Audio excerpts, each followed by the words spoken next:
Presentation of the Kit 1.3 from the manufacturer V-Veil UP production. This is an intravaginal veil used to collect vaginal secretions, DNA, and proteins for PCR, HPV, and STD testing.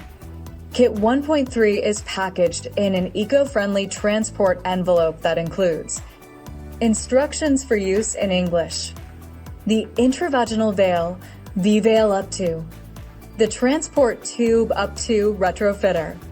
Please read the instructions and follow the recommendations and restrictions. Wash your hands.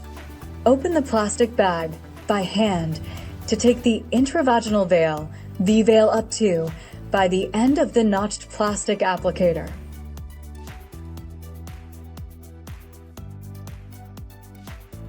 Beforehand, we recommend that you use your free hand to widen the opening of the vagina and the labia and that you are in a comfortable position.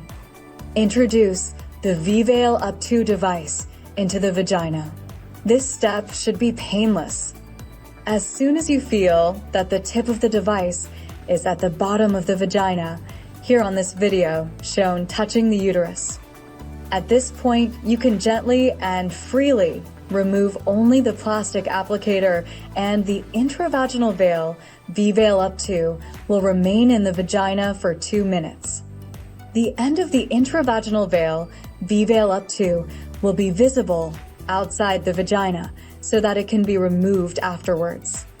During this 2-minute free time, you can start to wash your hands. Open the plastic bag of the UP2 Retrofitter tube. Open the UP2 Retrofitter cap of the tube and hold it in your hand. Place the tube on a flat, clean surface. Remove the intravaginal veil V-Veil UP2 gently and painlessly. Introduce the intravaginal veil V-Veil UP2 into the empty tube you have. When the veil arrives at the bottom of the tube, you can take the Retrofitter with your other free hand and you will use it to push the intravaginal veil V-Veil UP2 at the bottom of the tube. It's very important to close the tube tightly by pushing down firmly, and you'll hear the 3 locking clicks. After that, it will be impossible to open it again. As far as the next stage is concerned, it will be managed by a healthcare professional. Don't forget to give them your sample. When diagnosed at an early stage, cervical cancer is a preventable disease.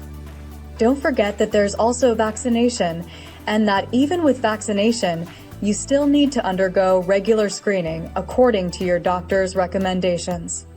We hope this video will bring you the comfort you need to encourage you to take preventive action to detect HPV and STDs with a simple device available to you or your doctor.